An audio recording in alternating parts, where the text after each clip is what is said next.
राम राम भाई मित्रों, कैसे हो भाई। आशा है हम सारे अच्छे होंगे भाई। और अपने इस यूट्यूब चैनल में भी आप भरपूर प्यार दे रहे हो भाई, आशीर्वाद दे रहे हो भाई। और जम का सब्सक्राइब भी करने लग रहे हो भाई। और कर दे रहो भाई, लाइक शेयर कमेंट ये सारे करा करो भाई।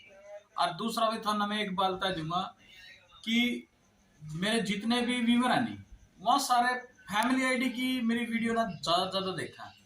जबकि मैं पैन कार्ड के ऊपर बना दूं, पासपोर्ट के ऊपर बना दूं, या बुढ़ापा पेंशन के ऊपर बनावा भाई, लाडली योजना के ऊपर बनावा भाई, अम्बेडकर योजना के ऊपर बनावा है, या कोई और अन्य योजना के ऊपर बनाते हैं, तो उसको भी कम मिला भाई।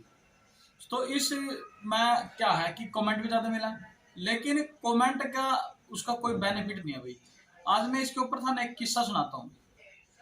एक आदमी गुजर गया भाई, और गुजरने के बाद जब उसको कथा कहानी है भाई ये, और जब उसको आदमी गुजरा तो उसको यमराज धरती पा गया भाई लेने के लिए, और उसको लेके चल पड़ा भाई।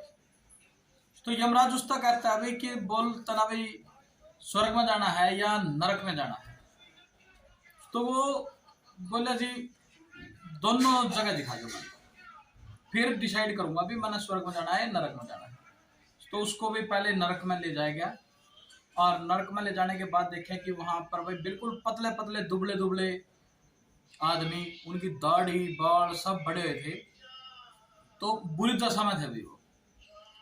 तो जब उसने पूछा जी इन्हें कुछ खाने में नहीं मिलता, तो यमराज ने कहा कि इनका खाने का प्रबंध है भाई ऊपर, और वो लगभग लगभग 40 से 50 फुट की ऊंचाई पर है।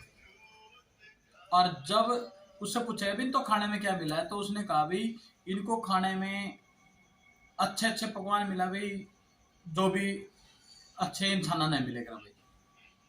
तो वो कह रहे जी ना जी ये जगह तो मेरे को पसंद नहीं। हालांकि जो वो नरक था, उस नरक में पेड़ पौधे भी अच्छे थे, सब सुविधाएं थी, लेकिन उन लोगों की दुर्दशा अच्छी नहीं थी, क्योंकि खाना जो है वो ऊंचाई पर था।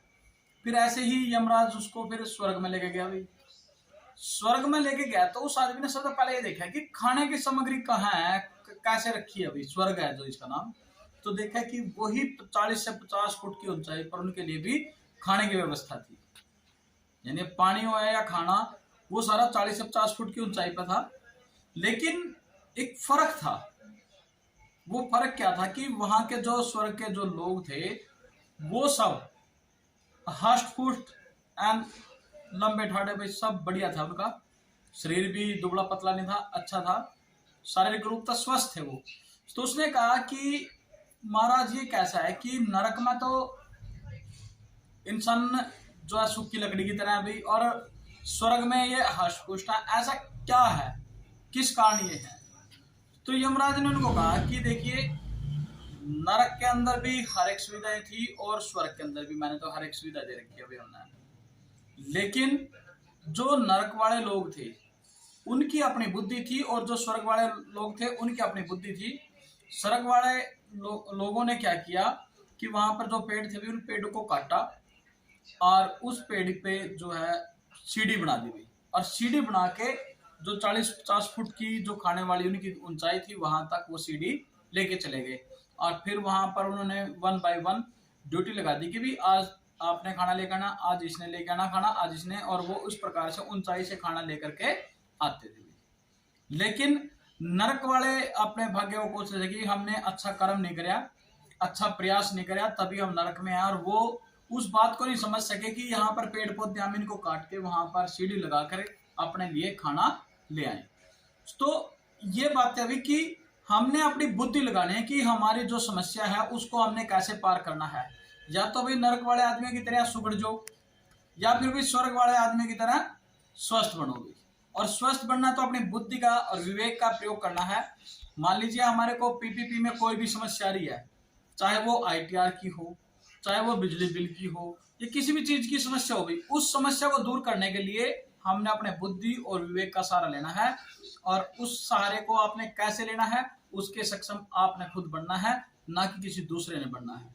और सक्षम के लिए कुछ मैंने बताया था कि बिजली बिल का है, यदि आपके पास 2-3 बिल ऐसे हैं जिसको हम कंट्रोल कर सकते हैं।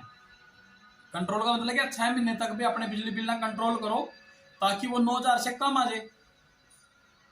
9,000 से कम का मतलब यह है कि जिसका बिल पहले 1500 आता था, उस बिजली यूनिट को हमने कैसे कम करना है उसके ऊपर ध्यान दें और उस बिल को जो है भाई 9,000 के एवरेज के अंडर ले आओ। दूसरा भाई आईटीआर का, आईटीआर की समस्या यदि हमने आईटीआर फिल कर रखी है तो उसके लिए सबसे पहले रिक्वेस्ट लगाइए और अपने आसपास के आयकर विभाग में जाकर के वहां पर संपर्क कीजिए और उनसे रिक्वेस्ट कीजिए कि जो हमने आईटीआर फिल करती है इस वजह से कर रखी है और मैं रिक्वेस्ट डाल रहा हूं बार बार और वो आपके द्वारा रिजेक्ट हो जाते हैं, क्योंकि मैंने आपको अपनी वीडियो में दिखाया था कि प्रत्येक आदमी को यदि आयकर की समस्या आ रही है तो वो आयकर विभाग के द्वारा है, बिजली की समस्या है तो वो उत्तर हरियाणा बिजली वितरण निगम या दक्षिण हरियाणा बिजली वितरण निगम के कर्मचारियों के द्वारा समस्या दी जा रही है अभी। और यदि किसी व्यक्ति को 200 स्क्वायर यार्ड की आ रही है तो वो रेवेन्यू डिपार्टमेंट यानी कि पंचायती विभाग उसकी तरफ से आ रही है। तो इन समस्याओं को दूर करने के लिए आप लोगों ने इन दफ्तरों के चक्कर लगाने पड़ेंगे, उनसे रिक्वेस्ट करनी पड़ेगी और अपनी समस्या को उचित दिखाना पड़ेगा कि भी मेरी समस्या जो है ये इसका समाधान उचित है और इसको करना चाहिए अभी। तो आप लोग भी मेहनत कीजिए और स्वर्ग और नरक को भी दोनों को मिला करके एक कीजिए। ये नहीं है कि नरक में कोई फैसिलिटी सारी थी लेकिन उन लोगों ने अपनी बुद्धि विवेक का यूज नहीं किया तो वो भूखे रह गए भाई, अपना शरीर उनका सिकुड़ गया। और जो स्वर्ग वाले थे उन्होंने अपनी बुद्धि और विवेक का नाम जो बुद्धि और विवेक का सहारा लिया और वो जो है हष्ट पुष्ट भी हैं और हर प्रकार की सुख सुविधाओं को भोग भी रहे हैं अभी। तो ऐसे ही हमने परिवार पहचान पत्र की जितनी भी समस्याएं हैं उनको अपने बुद्धि और विवेक से, ना कि किसी दूसरे के सहारे से भी। आप लोगों की समस्या है तो इलाज भी आप लोगों को ही करना पड़ेगा उसका, और उसका इलाज किस प्रकार से हम कर सकते हैं वो आपने सोचना है, वो आपके ऊपर डिपेंड है।